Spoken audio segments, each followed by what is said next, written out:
Shalom. Sekali lagi shalom.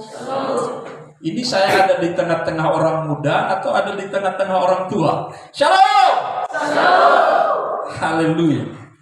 Saudara, orang-orang muda yang saya kasihi di dalam Tuhan Yesus, saya dikasih kesempatan kurang lebih berapa menit Pak Ketua Sektor? Ya. Saya diminta kurang lebih 20 menit kemarin. Jadi saya bilang, gampang kalau 20 menit. Saya pernah khotbah sampai 3 jam. Ya. Jadi terserah permintaan. Bahkan waktu yang paling singkat ketika artis siapa datang itu waktu itu. Pak siapa yang artis yang pernah datang ke Sabu, khotbah di sebuah kota minta 5 menit. Oh, itu lebih bagus. Ya, jadi semuanya bisa diatur. Haleluya. Terima kasih buat kesempatan baik hari ini. Saya diminta untuk menyampaikan tentang pujian dan penyembahan. Ya, pujian dan penyembahan. Saya tidak akan berbicara soal bagaimana saudara mengatur, bagaimana Anda gaya bersujud, gaya penyembahan, atau metode apa yang saudara gunakan di dalam penyembahan. Tapi yang ingin saya tekankan malam ini adalah sesuatu yang hilang hari ini di dalam gereja adalah kuasa dari penyembahan itu. Sadar atau tidak sadar bahwa kuasa dari penyembahan itu semakin hari semakin menghilang dari gereja. Saudara tahu, dulu gereja kita, gereja Pantekosta yang beraliran Pantekosta karismatik, itu penyembahan itu menjadi landasan atau fondasi yang paling kuat sehingga terjadi kegerakan di mana-mana. Sehingga terjadi persekutuan yang begitu kuat. Itu yang menjadi fondasinya adalah penyembahan. Jadi kekuatan dalam penyembahan itu menjadi sesuatu spirit yang dapat menarik. Dan itulah sebabnya hari ini saya ingin berbagi dengan saudara-saudara orang-orang muda. Mari kita buka firman Tuhan di dalam Mazmur pasal yang kelima. Karena ini sangat dekat sekali dengan apa yang ingin saya bagikan. Mazmur pasal yang kelima, ayat yang pertama sampai ayat yang terakhir, ayat yang ke-12. Saudara-saudara sudah temukan? Ya. Kalau tak bawa Alkitab ada di depan. Karena itu saya undang kita semua berdiri. Kita bacakan ayat-ayat ini dengan perlahan-lahan tapi pasti dan dengan suara yang tegas. Di situ perikopnya doa pada pagi hari. Dalam hitungan ketiga, 1, 2, 3. Untuk pemimpin biduan dengan permainan suling Mazmur Daud. Berilah telinga kepada perkataanku ya Tuhan. Indahkanlah keluh kesahku. Perhatikanlah teriakku minta tolong ya Raja dan Allahku. Sebab kepadamulah aku berdoa. Tuhan, pada waktu pagi Engkau mendengar seruanku. Pada waktu pagi aku mengatur persembahan bagimu dan aku menunggu-nunggu. Sebab Engkau bukanlah Allah yang berkenan kepada kefasikan, orang jahat takkan menumpang padamu. Pembual tidak akan tahan di depan matamu. Engkau membenci semua orang yang melakukan kejahatan. Engkau membinasakan orang-orang yang berkata bohong. Tuhan jijik melihat penumpah darah dan penipu. Tetapi aku, berkat kasih setiamu yang besar, aku akan masuk ke dalam rumahmu, sujud menyembah ke arah baitmu yang kudus, dengan takut akan Engkau. Tuhan, tuntunlah aku dalam keadilanmu, karena seteruku, ratakanlah jalanmu di hadapanku. Sebab perkataan mereka tidak ada yang jujur, batin mereka penuh kebusukan. Kerongkongan mereka seperti kubur tertengah-engah. Lidah mereka merayu-rayu. Biarlah mereka menanggung kesalahan mereka ya Allah. Biarlah mereka jatuh karena rancangannya sendiri. Buanglah mereka karena banyak pelanggaran mereka. Sebab mereka memberontak terhadap Engkau. Tetapi semua orang yang berlindung padamu akan bersuka cita. Mereka akan bersorak-sorai selama-lamanya, karena engkau menaungi mereka. Dan karena engkau akan bersukaria orang-orang yang mengasihi namamu. Sebab engkaulah yang memberkati orang benar. Ya Tuhan, engkau mengairi dia dengan anugerah-Mu seperti perisai. Puji Tuhan, berbahagialah kita semua yang ada ini, mendengar, membaca firman Tuhan ini, dan kita menjadi pelaku-pelaku. Kenapa saya rindu kita membaca ini secara utuh? Supaya kita mengetahui teks ini, ya, konteks yang sementara dialami oleh Raja Daud. Ini supaya kita memahami secara utuh apa yang dikerjakan oleh Raja Daud ketika dia ada pada satu situasi dikejar-kejar oleh musuh, satu situasi difitnah, satu situasi di mana dia merasa bahwa tidak ada keadilan di sana. Dan itulah sebabnya yang menarik di sini, yang menjadi topik pembahasan kita malam ini tentang pujian dan penyembahan. Tadi saya dalam pengantar saya berkata bahwa yang hilang dari gereja, sadar atau tidak sadar, generasi ini akan menjadi generasi yang terus terkikis oleh perkembangan dan perubahan zaman. Dan kalau ini tidak kita sadari dari hari ini, maka kemungkinan besar orang tidak akan lagi memahami apa yang disebut dengan penyembahan. Dalam bacaan kita hari ini kita melihat apa yang Daud lakukan di sana. Di sana Daud berdoa, betul? Di sana Daud memuji Tuhan, betul? Di sana Daud menyembah Tuhan. Jadi ada 3 indikator ini yang tidak bisa dipisahkan. Tapi jujur kita mau katakan bahwa hari-hari ini yang terlihat di dalam gereja itu cuma 2. Doa dan pujian. Doa dan pujian. Semua orang bisa berdoa. Betul?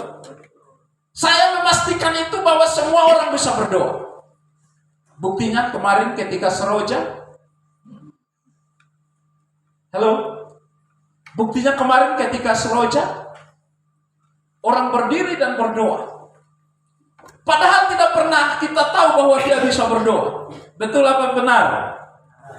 Ya. Tetapi pada kondisi itu, orang semua bisa berdoa. Tuhan tolong, dalam nama Yesus. Semua bisa. Perkataan-perkataan iman mulai muncul.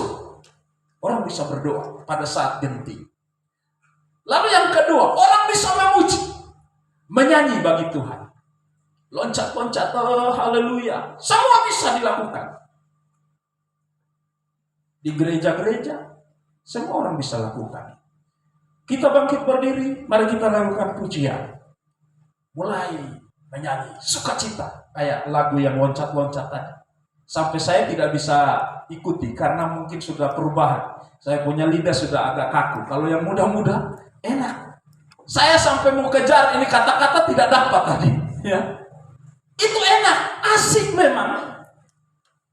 Tetapi belum tentu ini yang Tuhan sementara cari. Sebab Alkitab berkata, Tuhan sementara mencari penyembah yang benar. Tuhan mencari penyembah yang benar. Nah, saudara-saudaraku yang kekasih, anak-anak muda yang saya kasih, perhatikan. Saya ingin menitik beratkan pada ayat yang ke-7. Tetapi aku berkat kasih setiamu yang besar, aku akan masuk ke dalam rumahmu, sujud menyembah ke arah baitmu yang kudus, dengan takut akan engkau. Ini menjadi ayat penekanan saya malam ini berkaitan dengan penyembahan.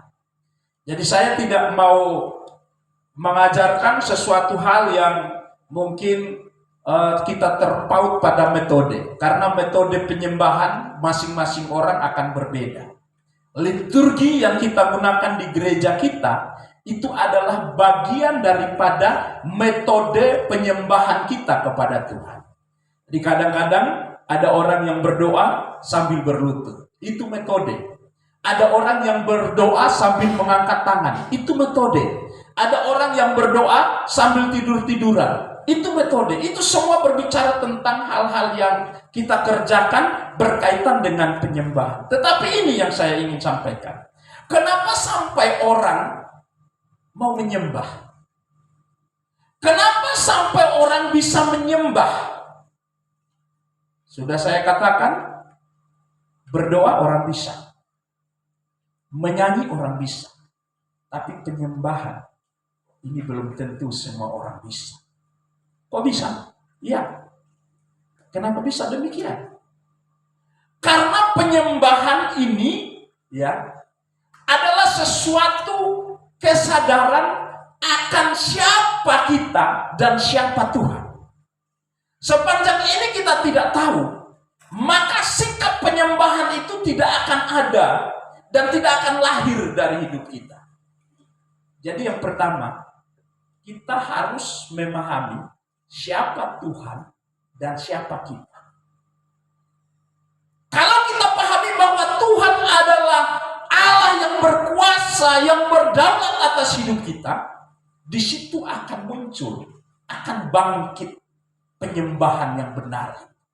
Kesadaran akan Tuhan yang penuh kuasa, otoritas atas kehidupan kita. Kalau tidak, jangan mimpi. Saudara hanya akan bisa nyanyi loncat-loncat di dalam gereja. Saudara hanya karena tahu teksnya, saudara akan nyanyi dengan keadaan seperti itu. Sukacita, yes. Loncat-loncat, yes. Itu hanya bagian daripada ekspresi kita. Tapi itu bukan penyembahan yang benar yang dikehendaki. Kesadaran bahwa Tuhan yang berdaulat atas kehidupan kita. Kita adalah ciptaan Allah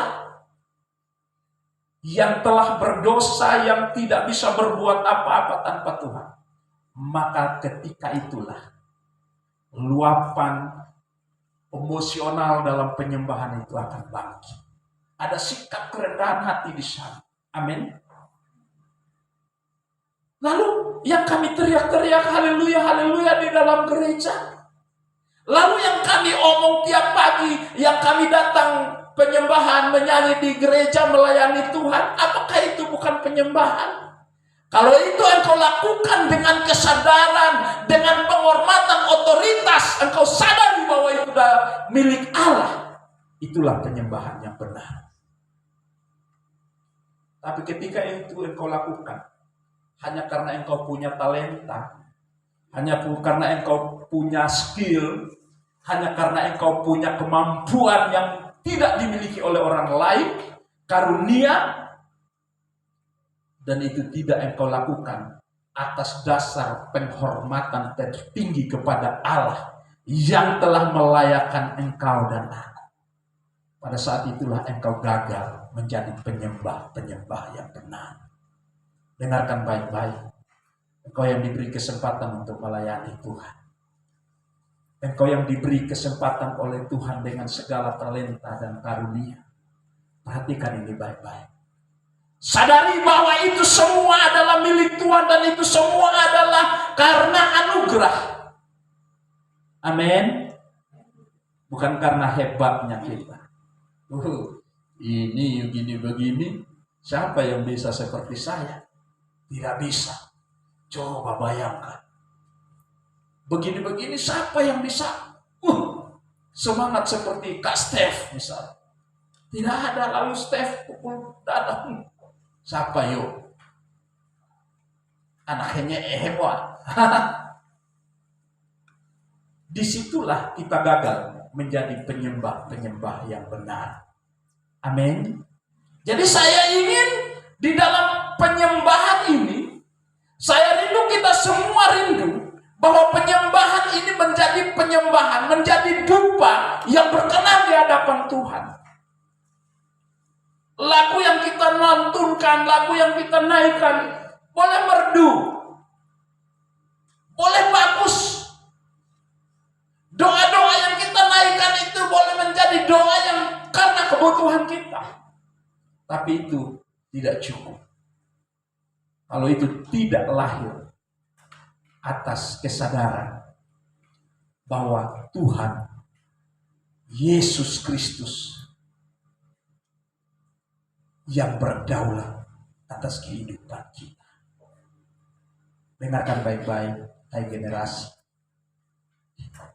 Jangan sampai gereja kehilangan kuasa dari penyembahan ini. Jangan sampai gereja, generasi ini kehilangan kuasa dari penyembahan ini. Coba perhatikan, kalau kita mau jujur di dalam gereja kita, berapa banyak waktu yang kita gunakan untuk kita menyembah? Berapa banyak waktu yang kita gunakan untuk kita memuji Tuhan? Kalau banyak penyembahan dibilang, bikin ngantuk, bikin capek. Tunggu firman saja baru datang gereja. Oh, belum khotbah. Bila perlu lewatkan kesempatan pujian penyembahan. Dianggap itu tidak penting. Padahal itu fondasi. Itu dasarnya. Karena disitulah engkau akan menyampaikan itu. Kenapa? Alasan di pagi-pagi Daud mengatur persembahan bagi Tuhan. Daud mengatur persembahan bagi Tuhan ini bukan dia atur, dia punya uang, dia hitung, oh ini saya mau kasih Tuhan. Bukan. Tapi dia mengatur persembahan yang dimaksud di sini adalah dia memberikan hidupnya seutuhnya, pengagungannya, penyembahannya, pengakuannya akan kedaulatan Tuhan. Saya mau tanya jujur, orang-orang muda di sini, siapa yang bangun pagi-pagi lalu bukan berdoa ya, bukan berdoa, bangun kemudian saudara menyanyi, menyembah di sana, haleluya, haleluya, Tuhan engkau baik. Aku bersyukur Tuhan pagi ini aku hidup. Aku bersyukur Tuhan pagi ini saya datang. Saya menyadari ini semua karena Tuhan. Ada? Siapa di sini? Yuk. Siapa? Oh, satu orang. Coba bayangkan. Satu orang dari sekian banyak hilang. Ini jaringan tower sudah bagus. Yang dicari pertama apa? Aduh, ini tadi malam beta ada kasih naik status begini. Siapa-siapa yang sudah kasih komentar? Betul? Siapa-siapa yang sudah kasih respon? Inilah. Percayalah. Tidak sampai 20 tahun ke depan. Kalau ini yang terjadi, percayalah generasi ini akan menjadi generasi yang terhilang. Karena itu ini serius. Saya sampaikan ini serius. Jangan sampai kita hanya senang-senang, lompat-lompat, nyanyi oke, hari Minggu oke, tapi ini hilang. Ini hilang. Saudara memang bisa berdoa, Tuhan terima kasih. Tuhan kasih saya hari ini berkat. Tuhan saya hari ini mau makan. Tuhan saya hari ini mau minum. Selesai. Anda lapor itu namanya. Tapi kuasa dari penyembahan yang dimaksudkan penghormatanmu kepada Allah telah hilang. Apalah artinya semua ini? Daud memilih waktu pagi-pagi. Bukan tanpa alasan.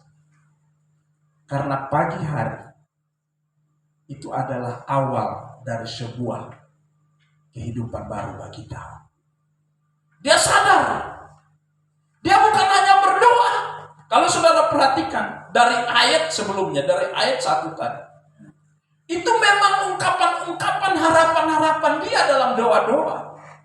Tetapi bukan hanya sebatas dia bisa berdoa, bukan. Tapi di sana dia melakukan penyembahan kepada Allah. Haleluya, haleluya, haleluya, haleluya, haleluya, haleluya.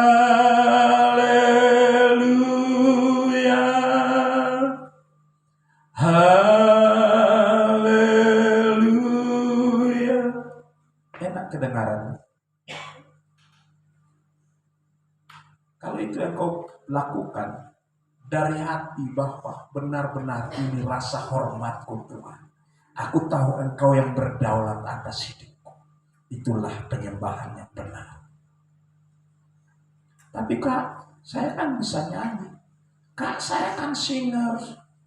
Kak, saya kan WL. Kak, siapapun kita, apapun bentuk pelayanan kita, kalau ini motivasinya, kalau ini kita tidak sadari, maka sia-sia semua. Itu bukan penyembah yang benar. Amin. Siapa yang mau mulai besok pagi, saya mau mengatur persembahan itu bagi Tuhan. Bisa lambaikan tangan. Haleluya. Cuma kakak-kakak yang lain. Tapi saya ingin. Ya. Saya rindu bahwa ini saudara hidup. Kita hidupi. Ya. Kita hidupi setiap hari. Kadang-kadang tubuh ini memang lemah. Kadang-kadang saya yang kalian mungkin tahu bahwa saya pendeta. Kadang-kadang tubuh ini lemah. Kadang-kadang mau bangun aja susah. Dulu masih ada mahasiswa di situ, di rumah, ada 2 orang. Itu mereka yang bangunkan saya kadang-kadang. Kami saling membangunkan, siapa yang bangun duluan, satu bangunkan. Kadang-kadang saya rasa sebagai hamba Tuhan malu juga kalau mereka yang membangunkan saya. Tapi puji Tuhan lah, saya lah yang paling banyak bangun duluan. Kenapa? Karena ini menghidupi. Belajar untuk benar-benar bagaimana cara kita menghormati. Menyadari bahwa ini adalah kehidupan, ini Tuhan yang anugerahkan, pelayanan ini Tuhan yang kasih.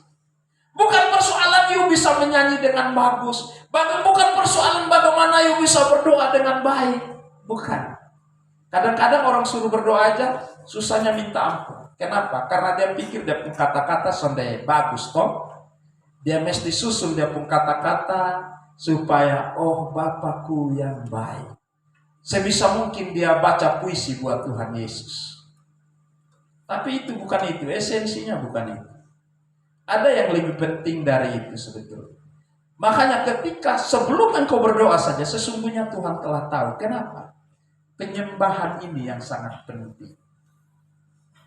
Betul, Tuhan minta kita untuk berdoa. Tapi berdoa dalam kuasa penyembahan ini. Bukan berdoa asal-asal berdoa. Tuhan, saya mau nona yang cantik. Tuhan kasih sudah. Itu you minta sama Tuhan. Itu you lapor sama Tuhan. Sah-sah saja. Tetapi ada yang lebih penting dari itu. Amin. Penyembahan itu yang sangat penting. Sah-sah saja. Raja Daud di sini, berilah telinga kepada perkataanku ya Tuhan. Indahkanlah keluh kesahku. Ini dia doanya dalam keadaan apa ini? Kalau saudara perhatikan, ini doa dalam keadaan apa?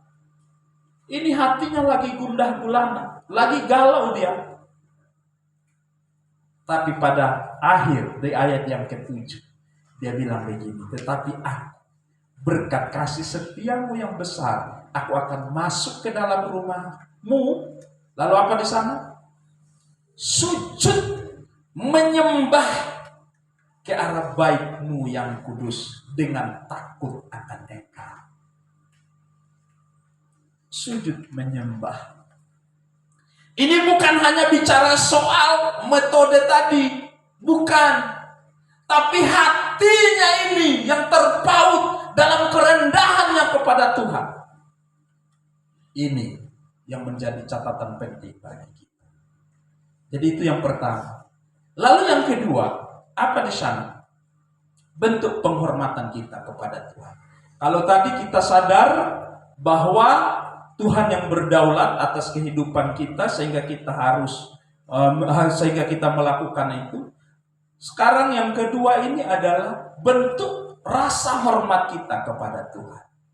Kalau engkau mengatakan Dia Allah, di manakah rasa hormatmu? Pada ayat yang lain Alkitab mencatat, kalau engkau mengatakan bahwa Allah, di manakah rasa hormatmu? Yuk, coba secara praktis kita mau katakan begini. Kalau Bapak lagi duduk minum kopi, terus anak-anaknya lari-lari di depan, itu secara etika, itu etis apa tidak? Bapaknya lagi duduk dengan tamu, lalu anak-anaknya, katakanlah anak-anak seumuran kalian, jalan mondar-mandir. Itu kan dari sisi etika, itu dianggap anak kurang asam. Iya. Nah, itu menunjukkan bahwa kita tidak punya rasa hormat. Atau kalau lewat di depan orang. Dulu orang tua kita, papa mama kita, di zaman-zamannya kami ya, itu kalau lewat, itu harus bilang, apa? Permisi. Saya bertanya, sekarang ada tidak yang seperti itu? Ada, masih. Alhamdulillah. Lewat di depan Pak Guru, dulu anak-anak bilang apa? Selamat pagi Pak, selamat pagi Bu. Tapi sekarang, siapa yang masih ketemu gurunya bilang selamat pagi Pak? Apalagi kalau gurunya dari Lobohede sama. Siapa? Fik, nama ininya, kesayangannya apa? Nase. Lihat Ibu Fik dari sini. Ih, nih nggak bakal Nase naik. Nase, ingat. Padahal guru loh. Ini hilang, ini bergeser. Nilai-nilai ini telah bergeser. Kita menaruh rasa hormat kepada Tuhan itu, ini hanya gambaran kecil. Sebetulnya jauh lebih dalam dari perumpamaan yang saya gambarkan ini. Kalau Dia adalah Tuhan, di manakah rasa hormatmu? Di situ ada rasa ketidaklayakan sebetulnya. Kalau kita mau jujur untuk menerjemahkan ini, maka di situ ada satu kondisi di mana engkau merasa bahwa aku tidak pantas, aku tidak layak. Sehingga ketika engkau datang, lewat, seperti yang tadi saya katakan bahwa permisi, bahkan ada dengan gaya tubuh mungkin, sikap badan, kita harus merunduk ketika kita berjalan di depan orang. Ini hanya masalah sikap. Nah, kepada Tuhan, di hadapan Tuhan,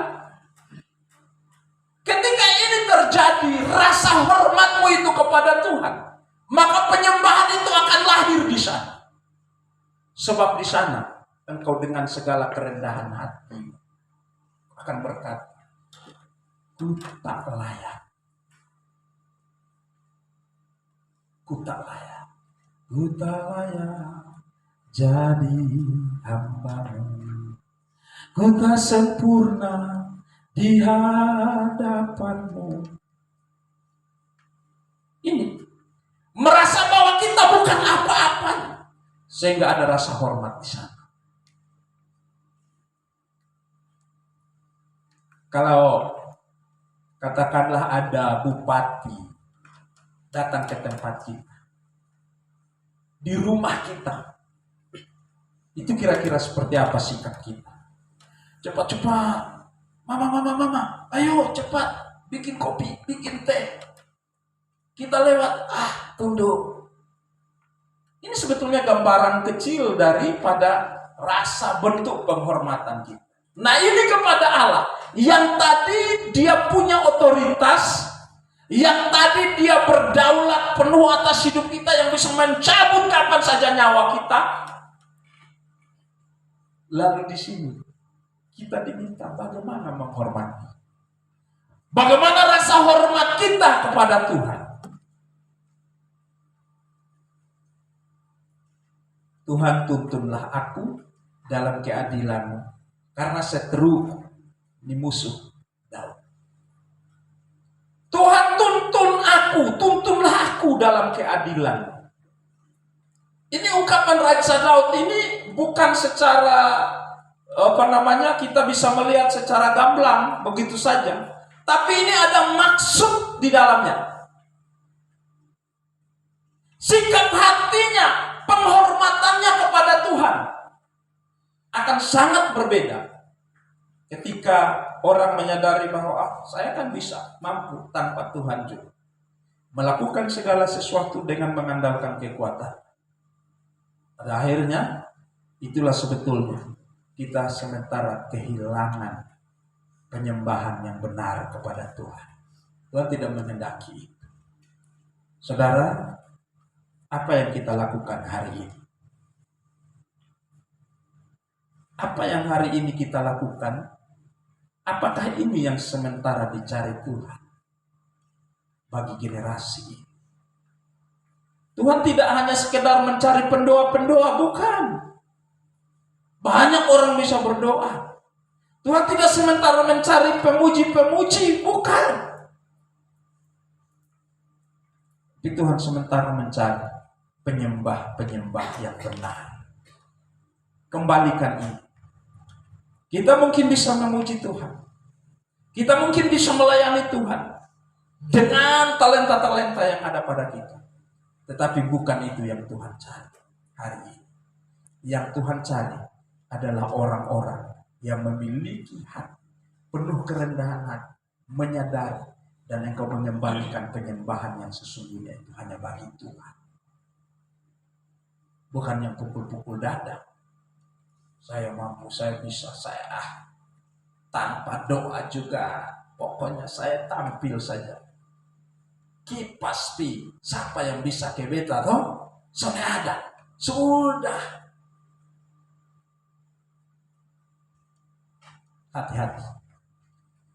Karena itu dua hal ini cukup saya pesankan, titipkan bagi kita semua. Biarlah firman Tuhan sederhana, tapi saya rindu bahwa sungguh-sungguh ketika dari tempat ini Anda pikirkan ini. Sejauh mana rasa hormat saya kepada Tuhan? Sejauh mana sikap saya selama ini?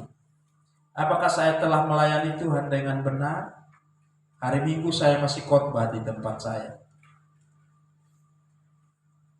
Bagaimana pelayanan si Maria dengan si Marta? Pelayanan Maria dan Marta kelihatannya sama-sama baik. Tapi Marta, dia memilih melayani pekerjaan Tuhan.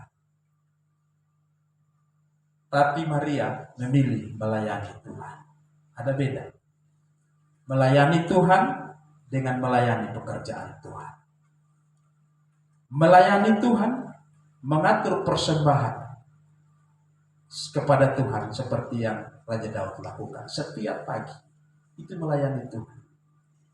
Melayani pekerjaan Tuhan, mungkin jadi guru sekolah minggu, main musik, itu baru sebatas melayani pekerjaan Tuhan. Kenapa Marta bilang, Marta, Marta, kenapa engkau menyibukkan diri dengan ini? Padahal melayani Tuhan toh, bikin kopi, bikin segala macam untuk layani Tuhan Yesus. Tapi Yesus bilang apa? Maria telah memilih pekerjaan yang paling baik, yang tepat, dan itu tidak akan diambil daripadanya. Artinya apa di sana? Artinya Marta bukan tidak baik. Melayani pekerjaan Tuhan bukan tidak baik. Tapi ada yang lebih penting dari adalah melayani Tuhan. Jadi ini harus menjadi dasar dalam pelayanan. Melayani Tuhan, baru kita melayani pekerjaan Tuhan. Jangan balik. Jangan melayani pekerjaan Tuhan, baru kita melayani Tuhan. Bisa bedakan ini ya? Jangan melayani pekerjaan Tuhan, baru kita layani Tuhan. Tapi layani Tuhan lebih dahulu, baru kita layani pekerjaan Tuhan. Amin. Penyembahan kita pun demikian. Dasari segala kehidupan kita dengan penyembahan yang benar kepada Tuhan. Jangan sampai ini hilang. Ya. Jangan bangga karena gereja kita penuh. Jangan bangga karena pemuda kita penuh gereja. Tapi kalau tidak ada penyembah-penyembah yang benar di situ, itu artinya tidak ada guna. Untuk apa? Itu tidak berkenan di hadapan Tuhan. Jadi saya titipkan pesan Tuhan ini. Jadilah generasi dan penyembah-penyembah yang benar di hadapan Tuhan. Amin. Mari kita tundukkan kepala kita.